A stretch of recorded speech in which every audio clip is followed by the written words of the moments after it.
Grantaraj Srimad Bhagavatam ki Haihaya Premanandi Hari Hari Bol. Namo Vishnu Padaya Krishna Prestaya Bhutale Srimati Bhakti Vedanta Shamini Namane Namaste Saraswati Deve Gauravani Pracharine Nirvisesa Sanyavani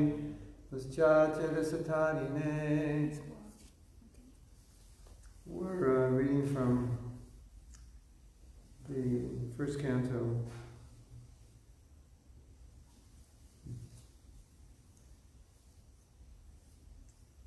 And first canto, third chapter, text 11.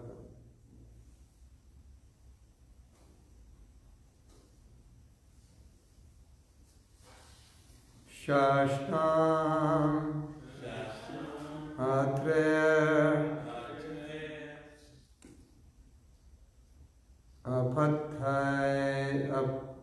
Apatyatam Prataha Prapto Anasüyä Anvikshikim Alarka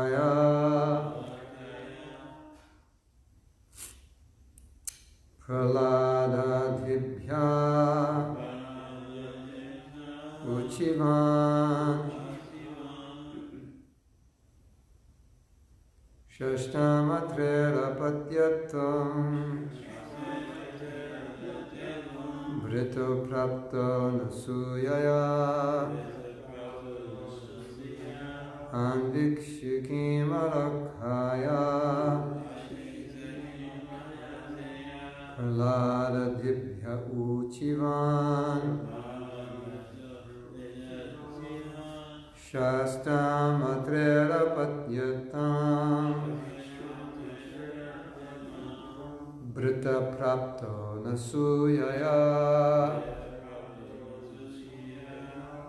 Anvikshikim Alarka Prahläda Uchivan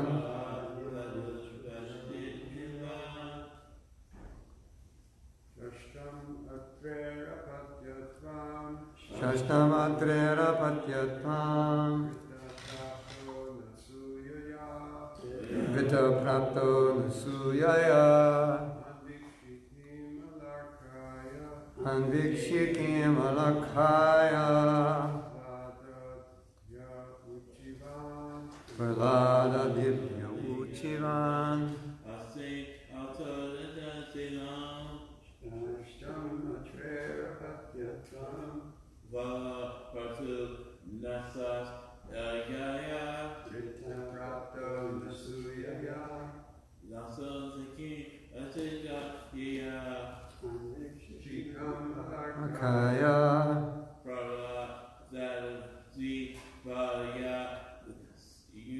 Uchivan Prahläda Uchivan.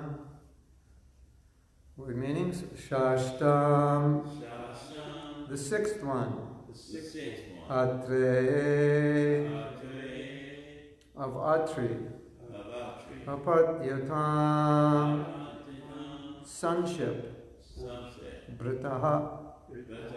Being prayed for. Praptaha. Obtained. Anasüyä. By Anasüyä. Anvikshikim. On the subject of transcendence. Alarkaya. Unto Alarka. Prahläda adibhyaha. Unto Prahläda and others. Uchivan. Spoke. Translation: the sixth incarnation of the Purusha was the son of the sage Atri. He was born from the womb of Anasüyä, who prayed for an incarnation. He spoke on the subject of transcendence to Alarka, Prahläda, and others, such as Yadu, Haihaya, etc. The Lord incarnated himself as Dattatreya, the son of Rishi Atri and Anasüyä.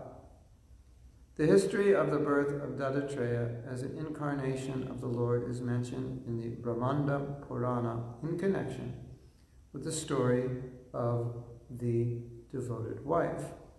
It is said there that Anasüyä, the wife of Rishi Atri, prayed before the Lords Brahma, Vishnu, and Shiva as follows: My lords, if you are pleased with me, and if you desire me to ask from you some sort of blessing, then I pray that you combine together to become my son.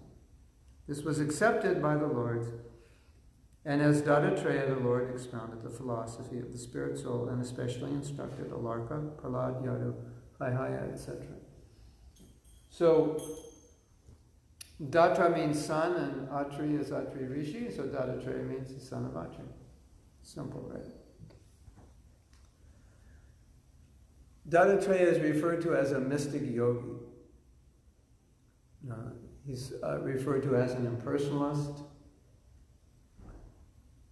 In Chaitanya Charitamrita, his followers are referred to as non-believers, pasandis, which is all quite interesting. And it's also described that he had a lot of influence on Yadu, in instructing Yadu. So Prabhupada says like Kapila, he was also teaching Samkhya. And as we had discussed yesterday, this very interesting point that we can see how the different incarnations come for different reasons. Ram has a different reason. Couldn't find it. It's okay, I have it set up. Ram comes for a certain reason. All the different incarnations, not all, but different incarnations come for different reasons. Some come for the same, some come for something different. And Dattatreya, it's interesting, it says here he's a combination of Vishnu, Shiva, and Brahma, but elsewhere it says he's an expansion of Vishnu. And that Soma, his brother, was an expansion of Brahma, and Durvasa, his brother, is an expansion of Lord Shiva. So, in any case,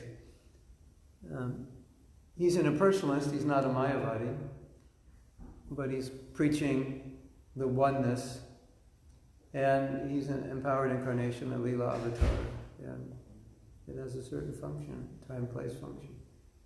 So I think it's just, with every incarnation we read about, we get more clarity on the point we made yesterday, that time, place, circumstance. Why would Krishna expand himself? He's an expansion of Vishnu to preach impersonal philosophy. It's interesting. So contextually it has its value, and it's described here how he enlightened Yadu, Haihaya, Alarka, Prahläda, and others. So, impersonal knowledge is not bad. And some devotees, they just have that rasa, Santa rasa. Or they need that knowledge at that point in time. And then there are others who can speak other things, but that's what he spoke. And it's interesting. And Prabhupada describes elsewhere that, and you find this often in Shastra, that devotees will pray for a son, that Krishna become their son, because they're in fraternal rasa, so that's natural. And you see that in different times and places. And Prabhupada says, you never see a devotee will pray, Krishna become my father. It's always Krishna become my son. Isn't it? Have you ever heard of a devotee praying, Krishna, I want you to come as my father, or in my next life you can be my father? That's a very Christian concept. And Prabhupada explains, and you can see this also in Christianity, he explains that why a devotee prays, Krishna, you come as my son, because the father and the mother are always giving completely to the son. And that's why a devotee would never pray to Krishna become my father, because then the relationship would be one of asking, which is so interesting because that's what Christianity is based on. The Father. So what do you do with the Father? My dear Father, give me, give me, give me.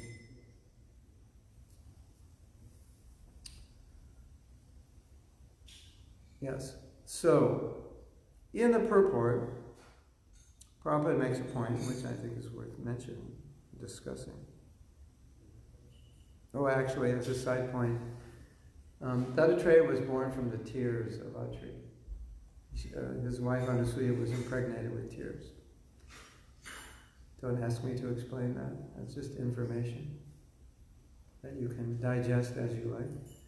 So, here Prabhupada says, this was the Anasüyä, the wife of Atri, prayed, if you are pleased with me, and if you desire me to ask you some sort of blessing, this is what I pray for. So, this is interesting, and I think it's important. And Prabhupada also asked us to pray for him in this way. There's a reluctance. Like, am I qualified to ask? And even if I am, do you think I deserve this? Or do you want to give this to me? It wasn't like, here, this is what I want. And often we find devotees praying and they say, well, Krishna didn't give it to me. I'm losing faith. And you see here, what did Prabhupada say? First deserve, then desire. So the first thing she's saying, if you think I'm qualified, if you're pleased with me. In other words, if I'm deserving. And then, and if you want me to ask a blessing. That's how she's approaching it. Not like, this is what I want, you must come as my son. If you think I'm qualified, and if you allow me to ask a blessing, this is what I want. So, like, is this appropriate? If this is appropriate. And so the connotation is, if it's not appropriate, then don't give it. And please forgive me for asking. Isn't it? And so we saw that mood with Srila Prabhupada. When Prabhupada was sick, he did not ask us to pray for him. We asked if we could pray for him. And he said, well, if you pray, then you must ask Krishna. You must say, Krishna, please cure him if that's your desire. Prabhupada added that. And made sure we would say that. Not, please cure him, but if it's your desire. So that's interesting, because a lot of times we're asked to pray for a devotee. Maybe a devotee has left his body, or they're leaving their body, or they're ill, or they're in difficulty, and we're asked to pray. So it's nice to remember this, that we're praying, Krishna, if this is what you want.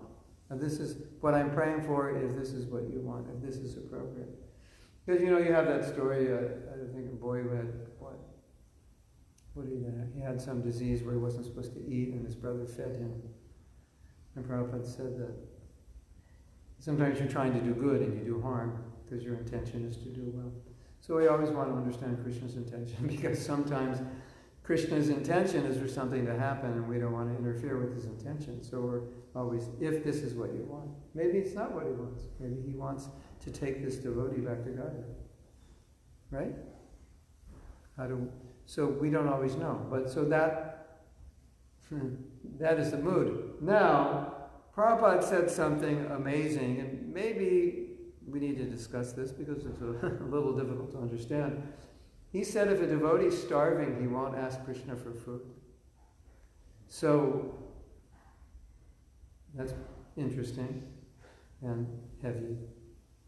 And so, what does it mean? Well, as we know, as Prabhupada said, a devotee is very reluctant to ask Krishna for anything because he just wants to give. So even he doesn't have food, which obviously he needs food to do service and say, Krishna, how can I serve you if you don't give me food? But still there's a reluctance to ask.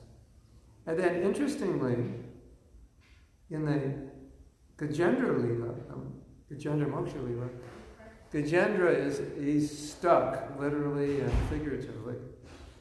And he doesn't know what to do to get out. And so he calls for Krishna, please help me, because he has no other recourse. So Prabhupada said there is a reluctance there, because you don't want to engage Krishna in your service, but now I'm stuck. This alligator, this crocodile's got me, and I can't get out. So what am I going to do? So in the purport, Prabhupada, he talks about there and in other places how a devotee doesn't want to engage Krishna in his service. He said, but for the householder, sometimes he has to pray because he has to support a family. And he can't just say, I don't care. Because if he doesn't care, then his wife and children don't get lunch. So he said sometimes, because of the difficulties of maintaining household life, he will pray to Krishna for help. But it's different also when we have service and we're praying to Krishna for help, because it's directly for help in the service. So there's no tinge of, I want this for myself. And so when you're praying for your family, there's some kind of tinge, well, this is, for their comfort or so on. At the same time, it's my duty, but there's reluctance, still reluctance. So it said, Gajendra he prayed because he had no choice, but he was reluctant.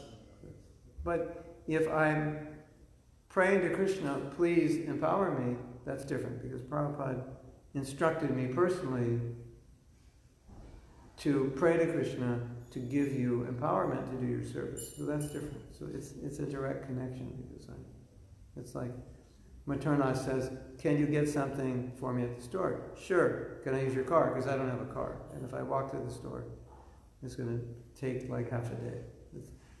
So I'm asking to use his car, but it's for him. So then it's okay. It's okay, right?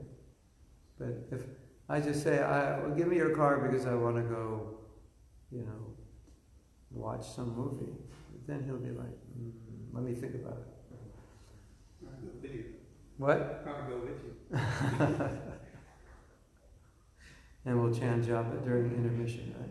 Not during the movie, right? Materna said, I don't chant japa when I watch a football game, I only chant during the commercial. I remember that. Do you remember that? The japa workshop. So, I had asked Prabhupada a question, and in his answer to the question, which was not exactly what I expected, but in his answer to the question, he said that you should always depend on Krishna and pray to Krishna to give you help to do your service. So that's a different kind of prayer. And prayer is a process of bhakti, so we have to learn how to pray and what's proper and what's improper. Correct? So, it's not that we're not supposed to pray, but the point is, the devotee never wants to pray for anything personal. He only wants to pray for something that can help his service to Krishna. And if he's in a situation like Gajendra, where he has to pray for something personal, he's extremely reluctant. Like, he doesn't want to, but what am I going to do? I have no other choice. I don't know how to get out of this situation. So, Krishna, I'm praying. So, that's what we learn from Anasüyä. And then we also learn from Anasüyä. Anasüyä means not envious. And there's a harsh reality of envy. Everyone is envious in the material world. It's one of the, we don't have to ask, do you have any envy? Because we know, because we have a body, that's proof. Right? And we're still here and we don't have love of Krishna. Well, that's proof, right? Isn't it? You don't need to ask the question. Any of you ever experienced any envy? No, you have a body that, yeah, you have. and you're not falling in ecstasy when you chant Hare Krishna. Yeah, you have. So, so what does it mean? Well, the harsh reality is that if I'm envious of Krishna in any way, then I'm going to be envious of somebody else. Or turn it around. If I'm envious of you, it means I still have envy of Krishna. Or flip it another way. If I don't have love of Krishna, I must have some envy. If I don't have prema, I must have some envy. So that's an unfortunate reality. So envy is very real, and it's something we have to deal with.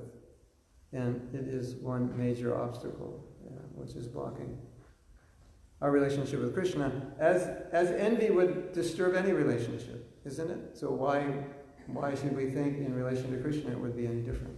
Envy is a big roadblock to a relationship, isn't it?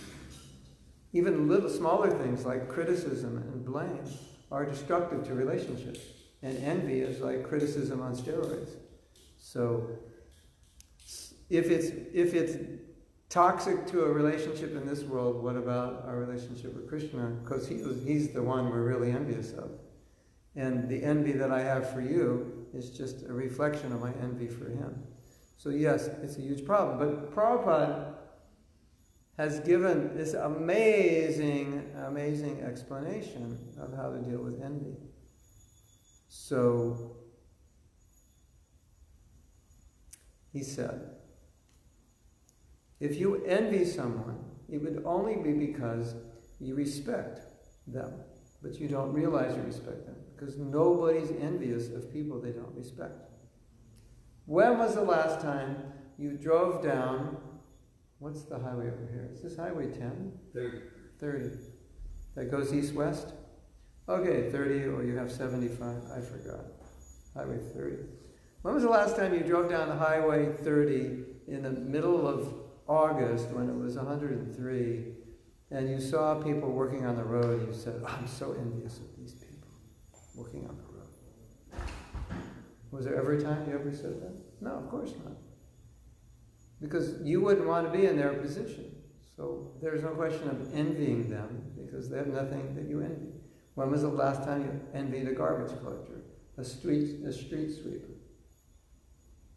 There was no last time. There was never a time. So Prabhupada is saying, you would only envy someone because they have what you want, so indirectly you respect them. And he said, you just have to realize that. And when you realize that, you should serve them in realization that you respect them, because they have what you want. It's just our anartha that we don't want them to have it, and we would like to steal it from them. We're not even jealous. Okay, I want what you have, but you can keep it also. Envy, knock it up a notch. I want what you have, and I don't want you to have it. I want to be the only one on the block that has it. So if you think about what Prabhupada said, you'll see it's 100% correct. That anyone we envy is actually a person who's done something or has something which we want to do or have. Otherwise, why would we be envious? Of course, sometimes devotees have come up to me and say, I'm envious of you, which I was taken aback by. But they said, no, I just want to do what you're doing. Or I want to have something you have in a good way. I'm inspired by you. So that's, you can say transcendentally, that's acceptable. Because it's an inspiration. Envy is an inspiration in that sense. So then why is Prabhupada saying, if I'm envious of someone, I should serve them? Well, you can expand it, and Prabhupada's he's saying that what you experience emotionally is not what you should act out, but you should elevate it. So I'm envious of you. I'm envious of Paterna because he's so handsome, and I'm not. So, and so that's just an emotional feeling. It's not even intellectualized. It's just, this is how I see him. I go, oh, he's so handsome, I'm not. All the girls love him, they don't love me.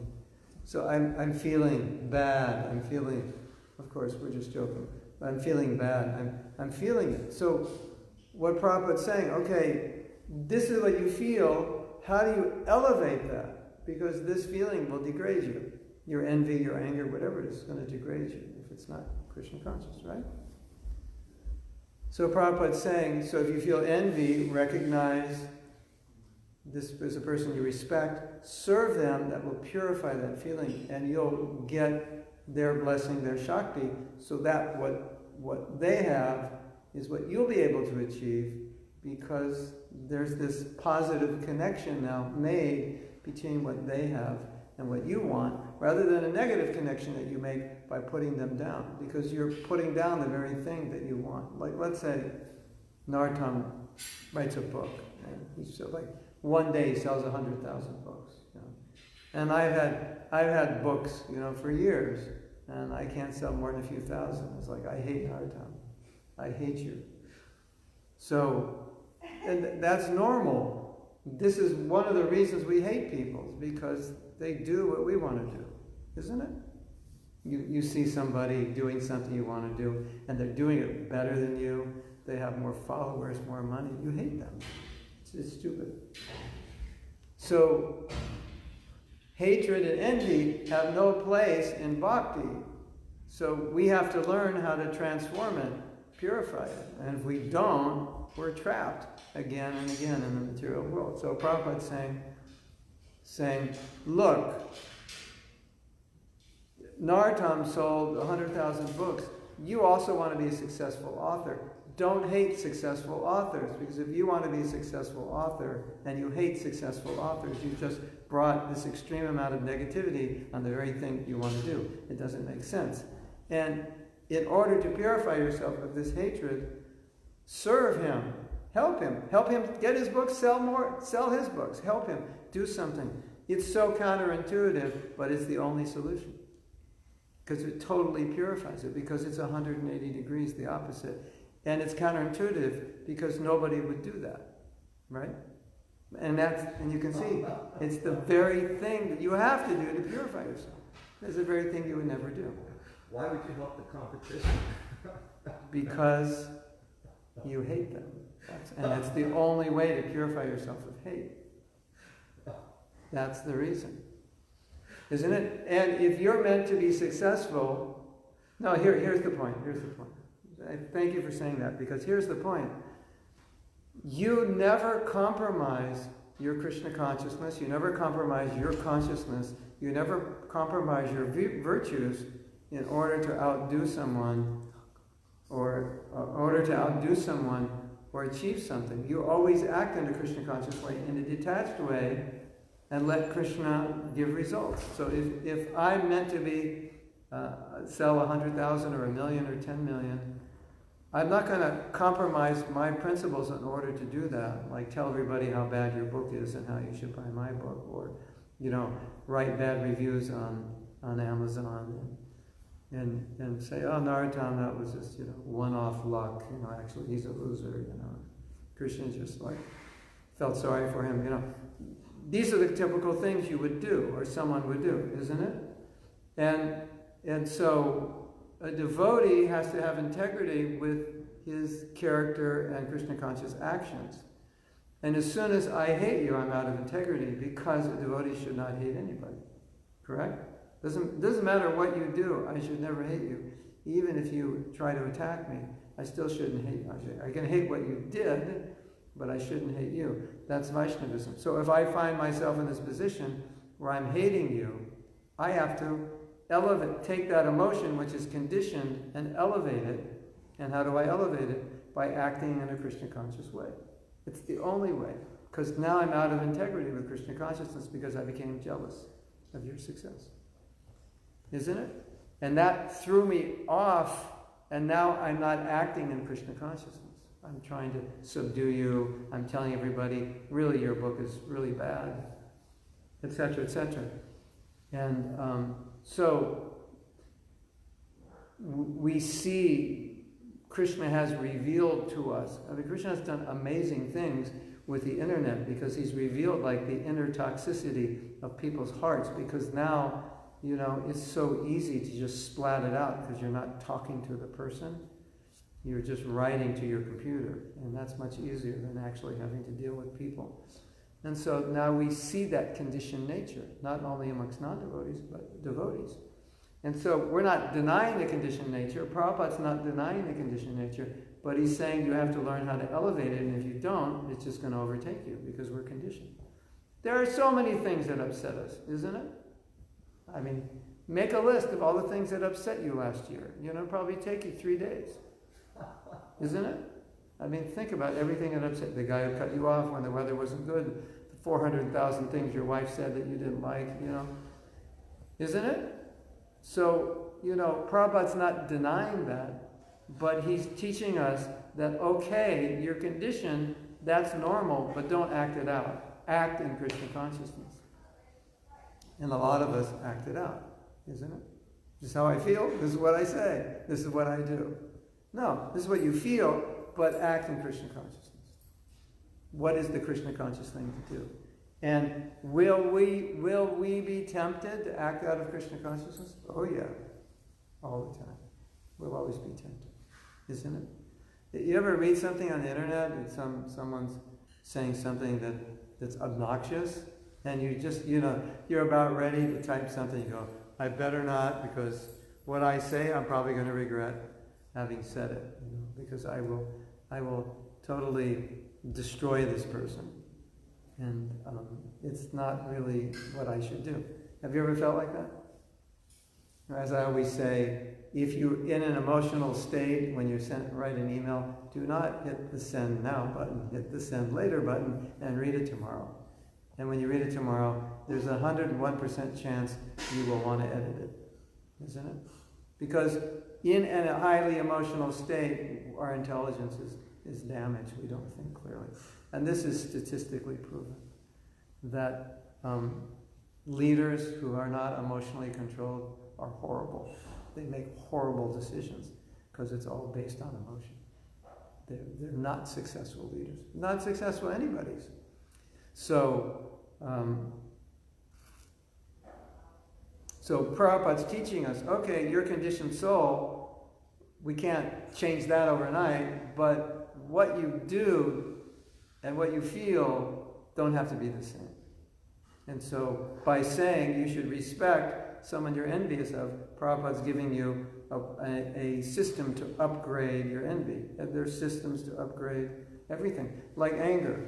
I was just somehow or other, the last week I ended up talking to a yoga teacher that's very much into Indian philosophy and listening to a spiritual teacher, and they both talked about anger. And I asked this lady, I met this lady, and she said, I used to be very angry. I said, now I do yoga, I meditate. So I said, well, so how did you overcome your anger? Was it that you found what was triggering the anger and healed that? She said, no, I just gave it up. I just let it go. And this other spiritual teacher, he was having a conversation with someone about anger. And the person was saying, well, you have to find the triggers and this and that. And he said, no, you just have to let it go. So that's interesting. What are you supposed to do with your anger? You either use it for Krishna or let it go. What are the other choices? Right? And most of the time, it's not usable. It's destructive, isn't it? So,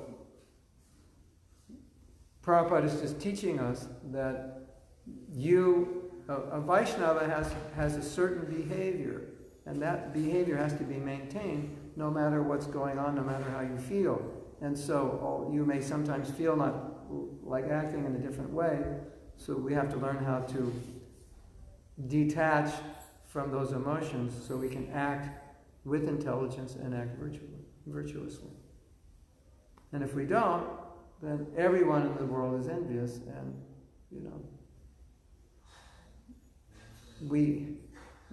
anyway, you all know this, it's obvious. Envy and lust and greed and jealousy and anger and all these great things which control us. This is also explained by Patanjali. He says something similar. He said, whatever you want to overcome, do the opposite. Just do 180-degree opposite. So he said, if you're envious of someone, become their well-wisher. Because that couldn't get any more opposite than that, right? pretty much here's the continuum. Here's envy. I'll do it this way. Envy on the top, or envy on the bottom. Well-wish, a stream of consciousness from envy to well-wisher. So the whole idea is whatever you're experiencing emotionally, go to the top, the opposite, and act on that, and it nullifies it. A lot of times devotees will ask me, they'll say, this is the situation, what should I do? And I find the question interesting from a philosophical perspective, because is there something new to do or something different than you've learned already? Like the question is, okay, this person was very nasty to me, what should I do? And I joke with them, I said, oh, definitely you should punch them in the face. Because that's like the connotation of what they're asking. Is it okay to punch back? Isn't it? Like, what should I do? What do you mean what should you do? You haven't read Bhagavad Gita? What does Bhagavad Gita say to you? Yeah, I know what Bhagavad Gita says to do, but this situation, no, this is just a situation.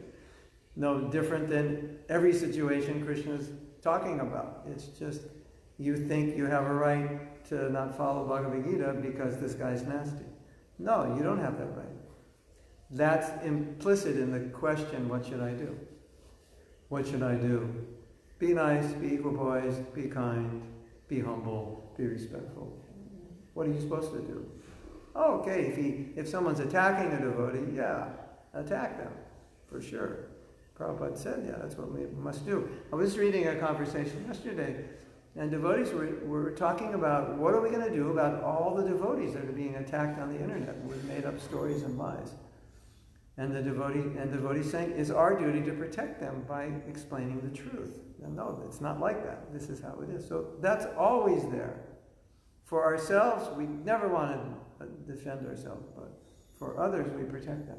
So for ourselves, Prabhupada said, if someone attacks you physically, don't defend yourself. If someone attacks you verbally, don't defend yourself. If someone offends another devotee, become a lion and defend that devotee. Interesting, right? So that means always we have this instruction. We always have to act as Krishna has told us to act. And the only time we can step out of that parameter is when we protect devotees. And Prabhupada said, Trinada Pisunichina does not apply when a devotee is being attacked. He said, throw that one out. You can take it back later after you take care of it. You have to protect the devotees, and you have to protect devotees who are being verbally abused as well. So, I find this topic and this question of what should I do in this situation so interesting, because I get it everywhere I go. I was like, why are you asking that question? You don't know how a devotee acts. You think you have a right to not act like a devotee because this person was nasty? No, you don't. Sorry. You don't. You have a right to detach from that person. You have a right not to interact with that person if it's toxic. You don't, but you have a right to descend into the mode of ignorance just because they're in the mode of ignorance. That's basically what it is. Prabhu, I have a question. This person is the mode of ignorance. Is it okay if I also descend into the mode of ignorance to deal with them? No. No, you have to stay sattva. That's the only way to deal with it. Two people in the mode of ignorance don't make a good match.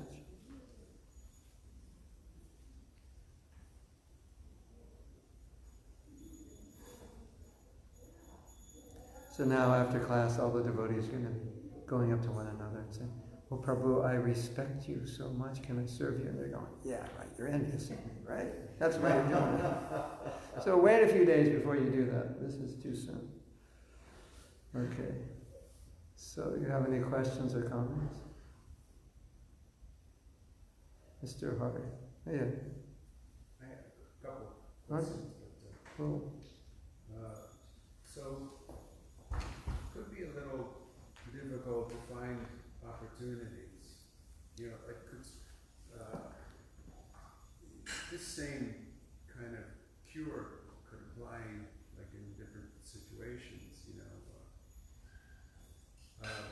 but to actually serve the person or even get a chance to speak to them sometimes could be not so easy. Yeah. Because they don't want to be spoken. They don't want to be spoken to, or. Well, just, yeah, I mean, if you go out of your way and you really try, you could, but, you know, it's like you said, everybody has this envy inside, and, you know, it's something that we always have to deal with. But, you know, one thought is, because, for example, let's say I have, you offended me, and I told you I forgive you, and then you say, what are you forgiving me for? I never did anything. So then it creates a problem. So I have to realize that it's more my problem. Well, you may have done nothing. That's just my perception. So it may be inappropriate then to say I forgive you, but internally I just have to let that concept go that I thought you did something to harm me. And maybe it doesn't go beyond that. So you would have to evaluate by situation. Do you think that that's effective though? To like, it's like, you know, you worship somebody because you were envious of them, but you do it internally.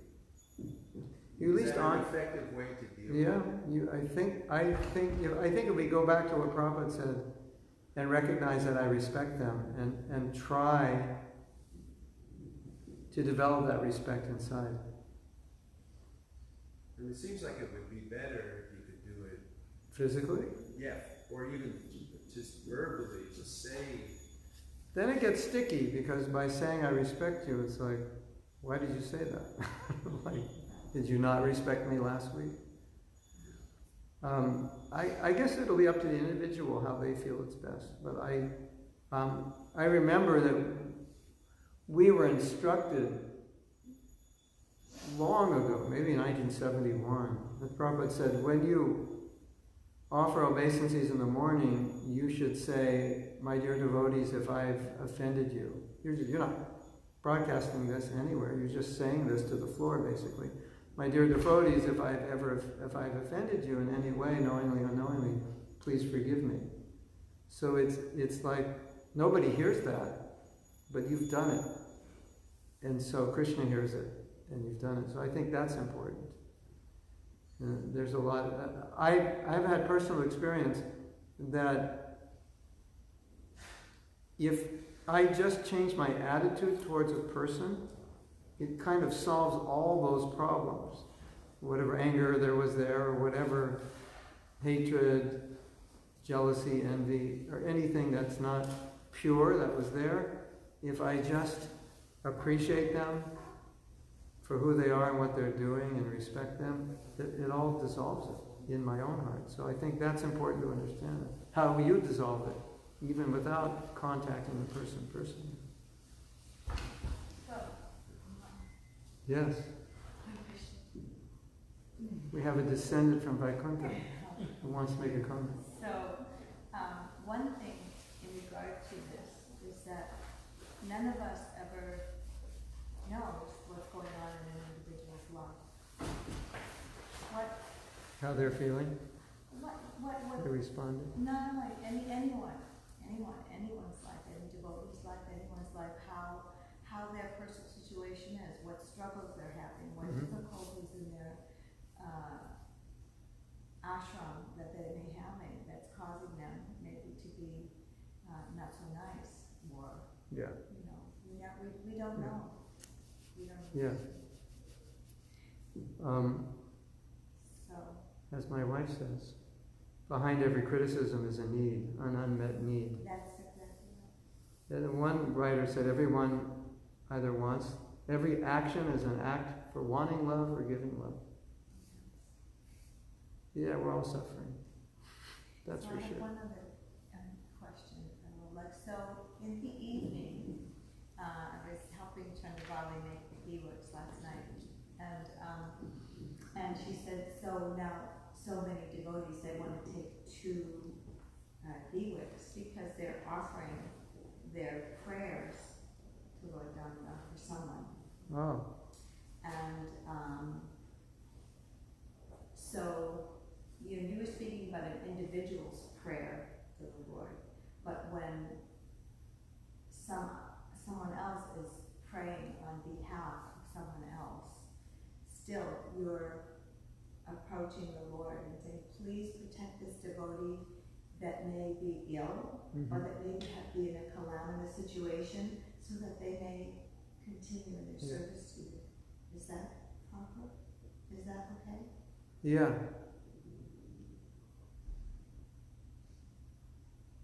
If you so As long as you're sure that's the best. That's what the best. I mean, my point was, we have to be slightly cautious to know, is this what Krishna wants? Right. So it's like we pray for Prabhupada, if this is what you want. In the end, how was it? So I'm everyone praying. was praying like anything. Please save Prabhupada. Yeah. Wasn't it? Well, Krishna, yeah. please save Prabhupada, because, and then Well, he said to his godbrothers, just see, when he wanted to go on parikrama, just see how much they love him. The prayer was, and Prabhupada gave the prayer, my dear Lord Krishna, if you so desire, please cure Prabhupada. So I think it's important to, of course, we want it. But we don't know it. Krishna, I want this. I pray that you want it if you want it. Right. You know, it's like when we lived in Mayapur, we would do the Shringa Pujas for devotees in difficult situations. Actually, Jennifer just said she would do. She said she would do one for us. So we want to pray for the protection of all the devotees and their difficulties and so forth. Yes.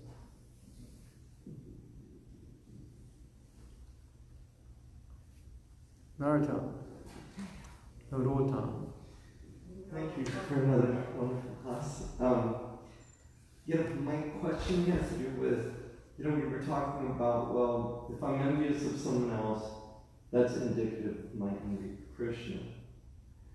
So, my question was, okay, if my relationships are off with others, if I'm envious of others, and that's indicating my relationship with Krishna is off.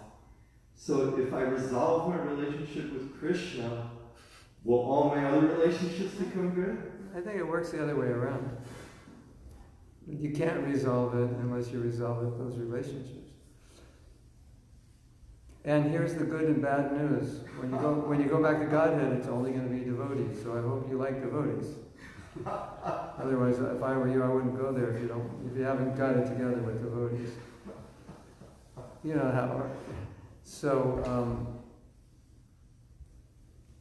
philosophically, the answer is you have to get it together with devotees before you can get it together with Krishna. Because Krishna's not gonna. Krishna's gonna go. You're trying to love me. It's like you're loving your father and you hate all your brothers, and your father's like, what are you talking about? You telling me you love me and you're, harming your brothers. I don't believe you love me. I can't accept that.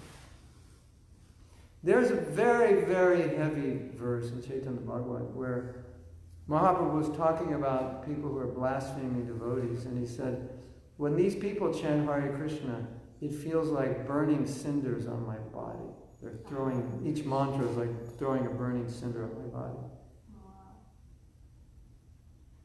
So, for us, as disciples of Prabhupada, our feeling was always, if I can just please Prabhupada, that's the only way Krishna's ever going to go.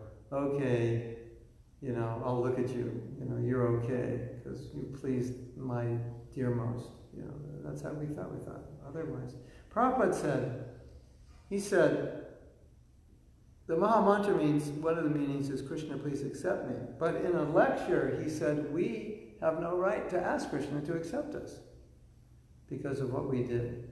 It's like let's say I cheated on my wife 100 times last year, and I'm saying, please accept me, and she'll say, you have no right to ask that. Look what you did. So Prabhupada's saying the same thing. He said, but I have faith in the mercy of my Guru, and he will put in a good word for me. Krishna will accept me.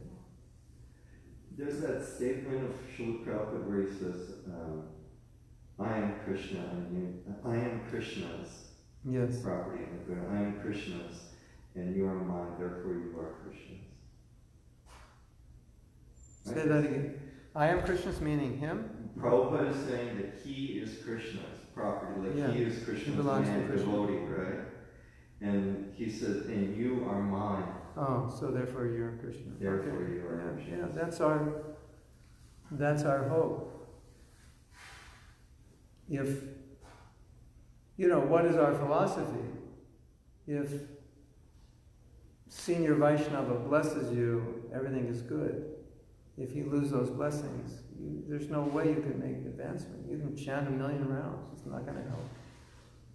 Unless we have the blessings of the Senior Vaishnavas.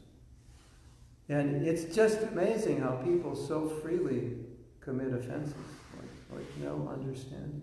And then people say, oh, but Prabhu, they're committing offenses, but still they're chanting. Yeah, their chanting is throwing cinder blocks on Lord Chaitanya. That's what's going on. Yeah. But they're devotees. No, devotees don't offend. They're not devotees. It just looks like it, but they're not. How can you say they're devotees? Because devotees don't do those things. I was giving class, and a devotee said, what about devotees who have abortion? I'm like, what? Yes, the devotees are having abortion. They said it's okay. It's like, no, devotees don't have abortion. What? Devotees have abortion? No, devotees don't have abortion. Those aren't devotees. So we have to see it that way. Like Prabhupada said, devotee is a big word. Say, I'm a devotee, I was there. Prabhupada said, if you're envious, if you're jealous, you're in the material world. So what does that mean? If you're in the material world, not a devotee.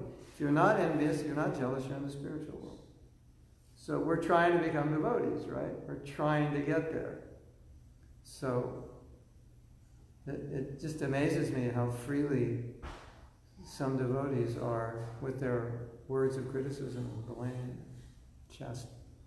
of people that are so dear to Prabhupada, who've given their lives 1,000,000 times over to Prabhupada. It just amazes me how bad this world is, how much envy exists in this world. And so at least we don't want to reciprocate with that envy. We have to be better.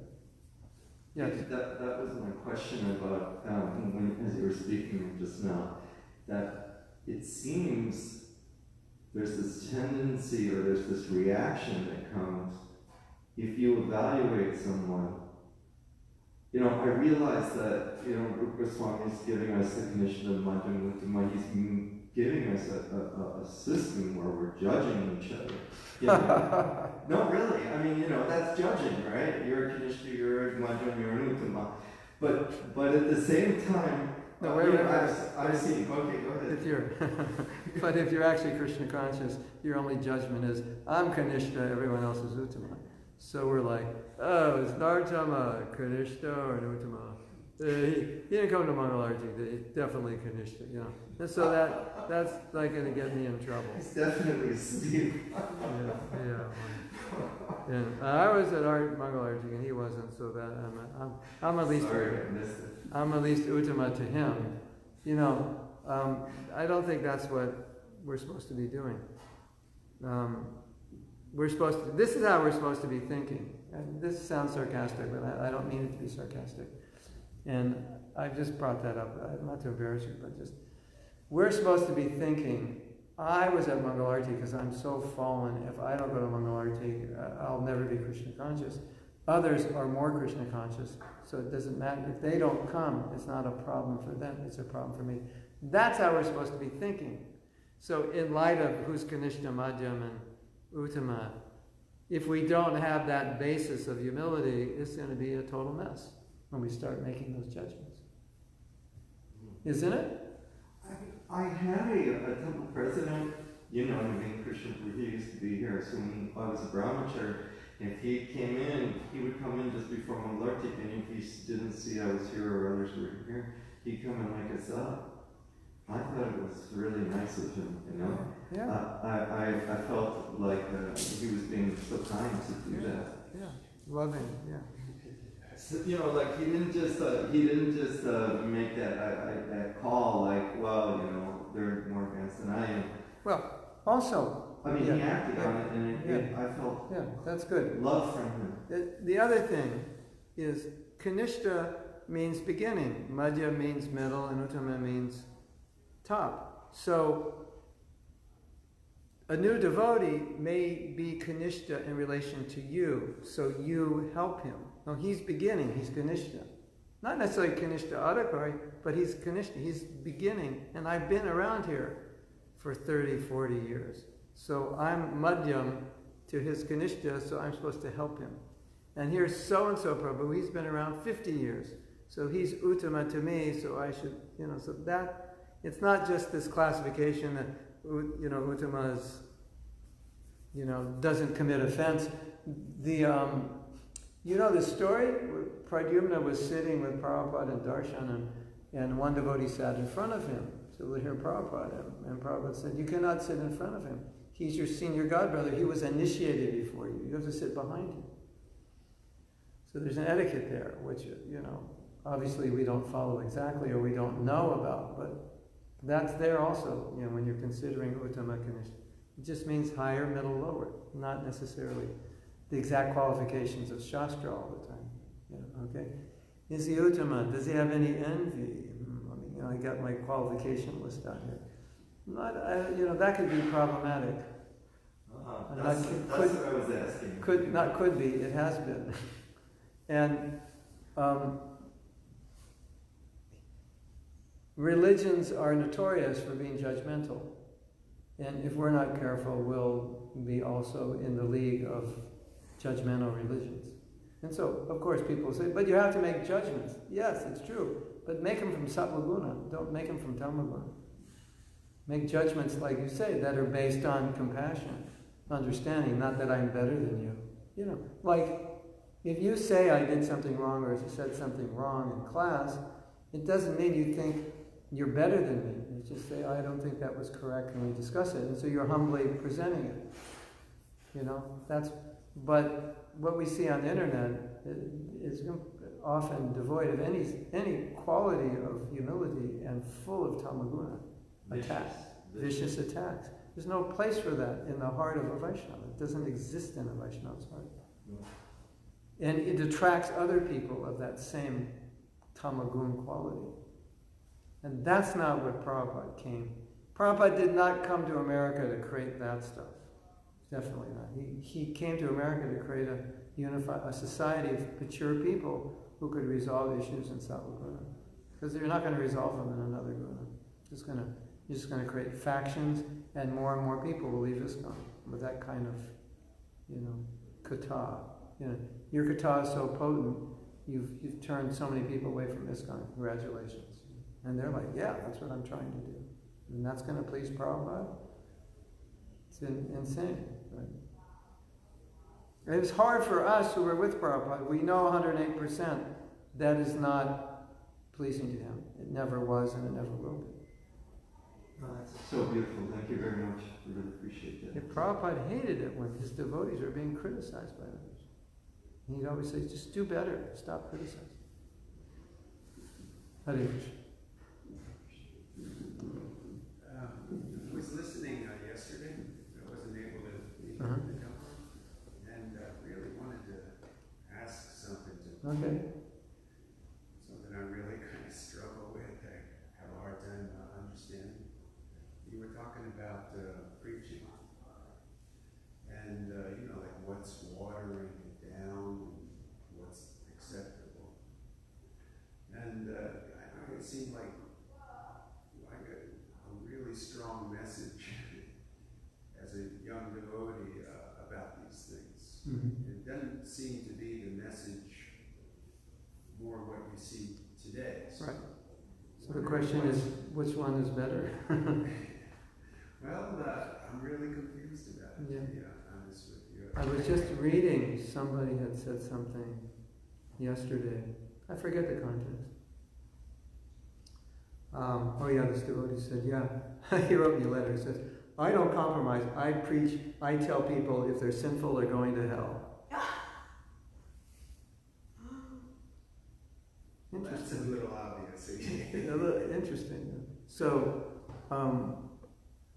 I don't think we can argue with the principle is that results say everything. Whenever devotees have... Can you give an example, because to me it makes it really... Yeah, well, I'll give you it's a beautiful story of Gunagari Maharaj.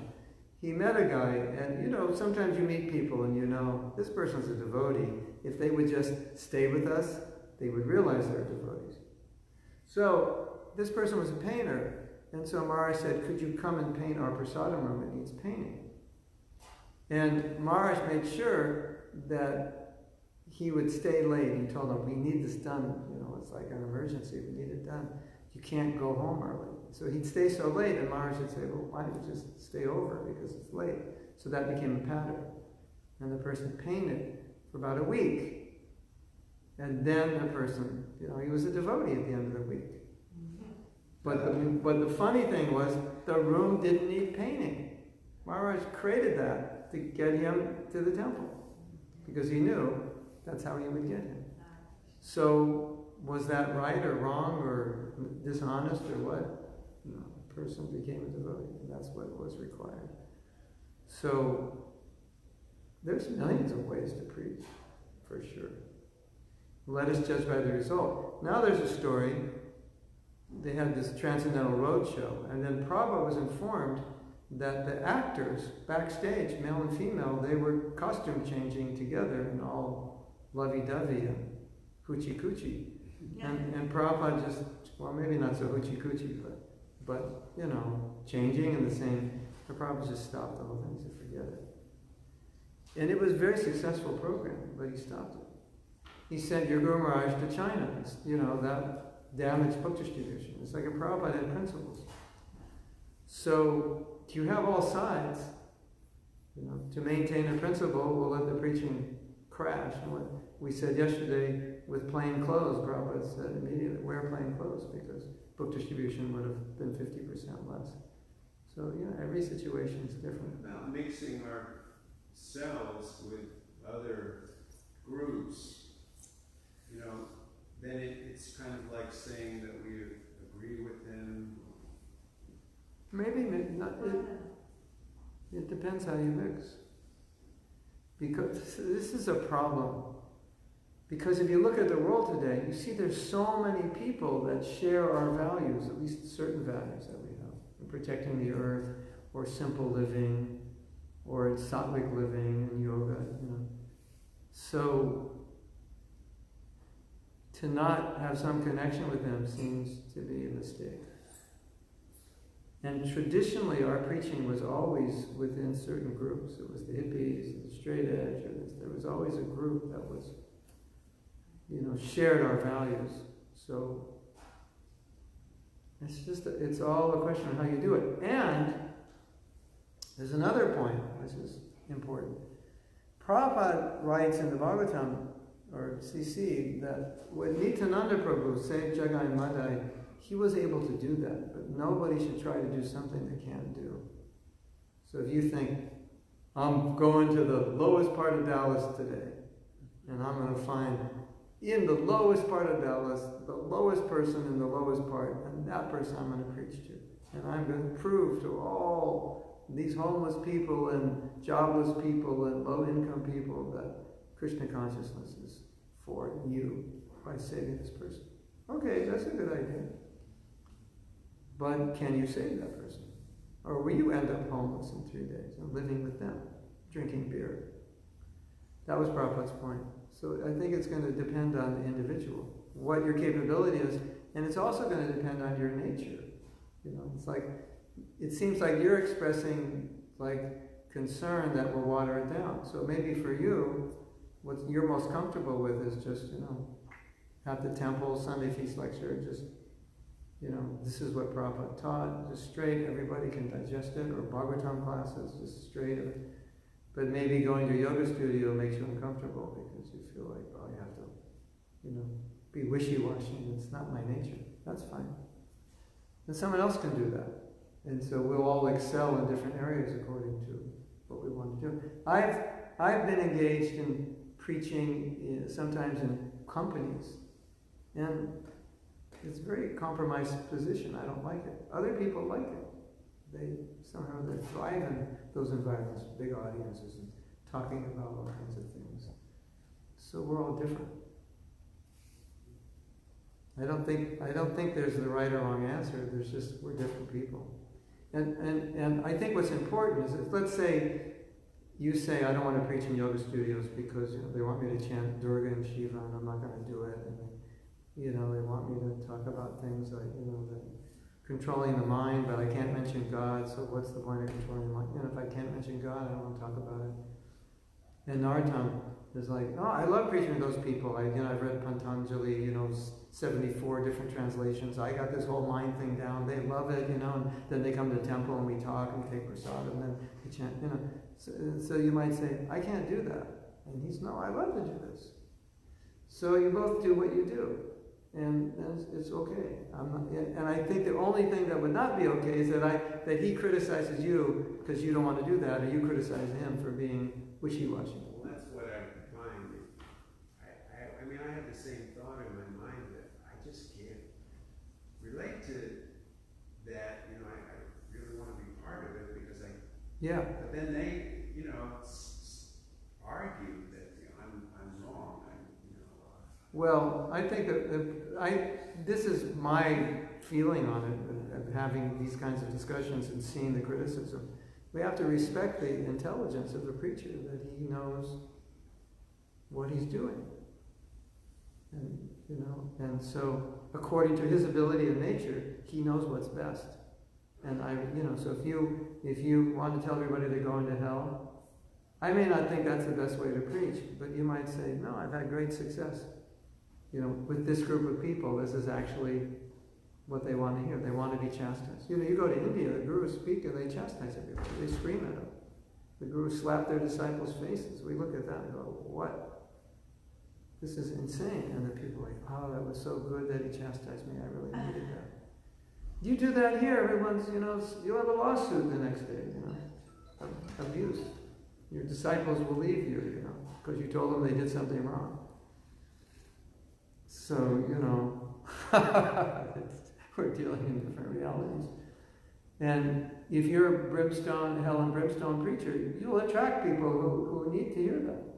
And if he's, a Patanjali preacher, he'll attract those people. And you'll both be sitting on Sunday with your whole group of people who are totally different. And so it's good that you're this way, and it's good that he's this way, because you attract those different groups of people. And as long as you respect one another, it works. As soon as we stop respecting one another, thinking, oh, what's wrong with you? This is 2009. This is 2019. It's not 1971. Why are you preaching like that? And as long as you don't tell him, like, you're just a waffle flake, nowhere's land, mystical hodgepodge, Kitchery, why are you preaching that way? Prabhupada never did that. As long as you respect that Narottam knows what he's doing, he has a strategy and a plan, and it's working, and after he does that, people like him, and they come to the temple, and they're so open to the Gita now, and then you have a strategy and plan. You say, no, I'm preaching to these kind of people who want this philosophy straight. They've been cheated by other gurus, and they want to know. And then you guys respect one another. Then it works. There's room. There has to be room for all of that, because there's all those different kinds of people. And I think that's where the mistake is, where we don't recognize that and we disrespect. You want to start a farm community. It's like women will only be mothers. They'll never give a class. They'll never do anything. That's how it is. And Narottam's thinking, this is crazy. And you're no, this is Varnashram. This is the way it's supposed to be. And you will attract people who want that. You'll attract all these women and say, yeah, ISKCON's too feminist. This is what I always just wanted to be at home, raise kids. I'm so glad you're doing this. And then other women will say, this is so bad. You're turning the clocks back. You're totally out of touch with reality. No, but they're both needed. Because they're different kinds of people. You have to serve 20 things at the restaurant if you want to attract people. Isn't it? So when you go to the restaurant, you don't tell people, you should eat salad. These cooked vegetables aren't good, and you should be a raw foodist, You can't say that. No, but I can't digest raw. No, but you should digest raw. No, but I can't. No, but you should. It doesn't make sense. Right? Like raw food is good. I'm Vata. I just burp when I eat raw. Unless it's fruit. No, I can't eat salads and cooked vegetables. It's not good for me.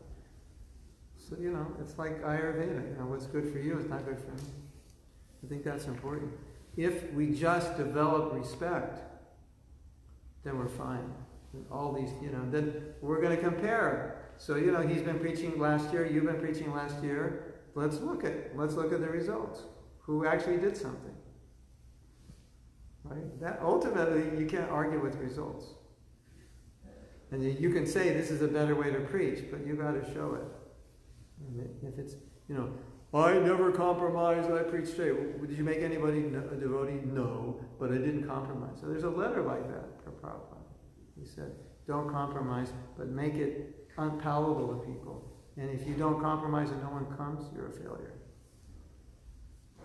It's a letter to Bhakti Narayan, something that's, paraphrasing more like that. It's not a great qualification to preach straight and not attract anybody. It's a great qualification to do both. Or to adapt it so they can digest it, but not compromise it. That was the letter, something like that. So that's, okay, so now you're going to show us. Okay? We're going to have competition between you two. And I'll come back next year and we'll see the results. Okay? No, I'll bring the yoga people to Maharaj who can teach them, the temple life. I mean, if we could really work together, overcome those differences and work together, it would be so powerful. Yeah. So powerful. It's necessary.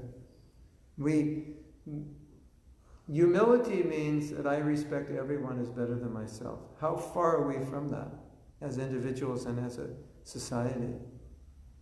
If we could just get that, we could attract the whole world, because nobody would see that anywhere, and humility is attractive. But if we can't work well together, if there's not that level of humility, it's not attractive. I was just hearing this devotee last night speaking about some problems in ISKCON, but there wasn't any humility there. It was just so unattractive. And I was thinking, if he were a professional journalist on a newscast, nobody would watch him. Because it's just so unbalanced. Unbalanced? Unbalanced, prejudice, and very, very angry. You imagine, again, angry newscaster. So, humility means that I respect his cause, and he made many good points, but he made other points which were, it was very rajasic, tamasic. It's not gonna work. We're meant to have a sattvic organization, and if you're too rajasic or tamasic, it can't work in the long run. That's where we have a lot of our problems. What's fighting about? What guna is fighting in? It's tamaguna. How far is that from Krishna? That's as far as you can get from Krishna, tamaguna. And we think we're going to have an organization that manifests the tamasic culture. It's not going to work. It can't work. It can work out there, and everyone can just be in tamaguna, and go drink beer after work. That'll work for a while. But in our society, it doesn't work. It drives people away. Isn't it? So respect it's really high. And that's why it's so hard to get it, to have it, because it's so high. And it's so easy to be angry. It doesn't take any effort, right? Easy to be critical, envious, blaming, angry, anybody can do it, but to be humble, oh my God, that's a lot of work. Isn't it? But that's what we need. Krishna Chaitanya. We were talking, you just mentioned again the word envy, and how you have to love the devotees and serve the devotees in order to, think about getting back to serve Krishna in the spiritual world. And Gurudeva gave that lecture. He said, we came here because we're envious, and and that's what brought us here, and that's what keeps us here. What brought you here will keep you here. Keeps us here. And if we think that in this class, because we listen every morning to his classes, but in this class he said, if you think that you're going to be able to go back and engage in loving relationships with Krishna without serving the devotees here, this is our work in practice. Yeah, exactly. Yeah. Or the other thing, this is so interesting, the very similar thing. The language of the material world is gramya kata, envious, hatred, talk like that. And the language of the spiritual world is Krishna kata. So if you don't If you decide which language you want to learn, because that's going to determine where you're going to end up. So, you're not going to get back there if you don't learn their language. They won't let you in. You have to speak it. You'll just come back here, because this is the language of materialism. That's the language you speak. Complaints, criticisms, yeah, well, you know where you're going. Srila Prabhupada ki jai. Although you have that poem that you wrote. Oh, yeah.